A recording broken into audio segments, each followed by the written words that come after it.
ඇත්තටම මම කල්පනා කරන්නේ ඉදිරියේ මැතිවරණයක් වෙනවා.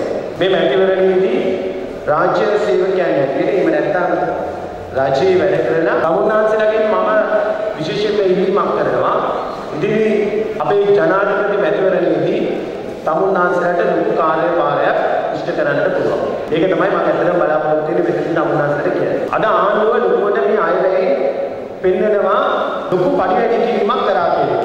නිකම් මේ ගණන් හදලා බැලුවා ආණ්ඩුව මොකද මේ කළා තියෙන විචාර කියලා වෙලා. මේක බැලුවම රාජ්‍ය සේවකයාට රුපියල් 954ක් පරිවැඩි කරලා තියෙනවා. ඊළඟ රුපියල් 2200ක් අව දීවනාවල් වලින් පරිවැඩි කරලා තියෙනවා. ඒකට හරියට බැලුවොත් එහෙම මාසෙකට රුපියල් 3154ක් තමයි මහින්ද රාජපක්ෂ ආණ්ඩුව මේ පාර අයවැය වැඩි කරලා. ඒක ගෙවන්නේ මේ එක්සත් ජාතික පක්ෂ රජයක් ඇතුළේ. මොකද එතුමා ජනාධිපතිවරණයක් තිබ්බොත් එහෙම අනිවාර්යයෙන්ම අපි මේක විනාශ කරනවා. එහෙමනම් එක්සත් ජාතික පක්ෂ රජයක් යටතේ තමයි මේ පඩි වැඩි කරන්න වෙන්නේ. මොකද මම එහෙම කියන්නේ මේ වැඩිවීම තියෙන්නේ ජූලි මාසයේ ඉඳන්. ඒකට මොකද මහින්ද රාජපක්ෂ කළා කියන විද්‍යාව. මේ විද්‍යාව තමයි ජූලි මාසයේ ඉඳන් ගණන් හදලා බලපුවම රුපියල් 3154ේම 6ක්. ඒ කියන්නේ රුපියල් 18924ක් රජයේ සේවකයන්ට 2015 අවුරුද්දේ මේ අයවැයෙන් ගෙවන්න යෝජනා කරලා තියෙනවා. අනිත් පැත්තට මම බැලුවා ආණ්ඩුව බදු ගිය අවුරුද්දේ බිලියන 1189ක් එකතු කරපු එක මේ අවුරුද්දේ ආණ්ඩුව බලාපොරොත්තු වෙනවා බිලියන 1416ක් එකතු කරන්න. ඒ කියන්නේ 19.09කින් ආණ්ඩුව මිනිස්සුන්ගේ පොකට් එකට ගහනවා. ඒ කියන්නේ කවුරු හරි රාජ්‍ය සේවකයෙක් රුපියල් 25000ක ආදායමක් ලබනවා. ඒ රුපියල් 25000ේ ආදායමට ඒක තමන් වියදම් කරනකොට කඩේට ගිහිල්ලා බඩු ගන්නකොට දරුවන්ගේ අධ්‍යාපනය වෙනුවෙන් ටියුෂන් පන්ති වලට හරි වෙන මොනවා හරි දෙයකට මේ මුදල් වියදම් කරනකොට ආණ්ඩුව ඒකෙන් ගන්නවා අය කර ගන්නවා රුපියල් 4772.750ක් මාසෙක. ඒතර 4772.50 අපි 12ක් ගණන් හදලා බලුවම රාජපක්ෂ ආණ්ඩුව මොකද කරන්නේ?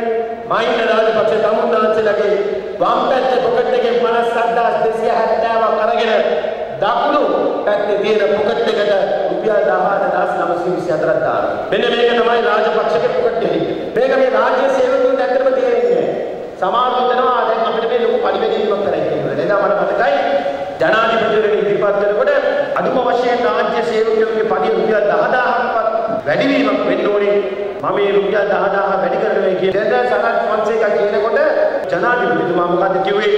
අනේ හාමුදුරුවනේ මට නම් බෑ මේ වගේ බොරු කියන්න.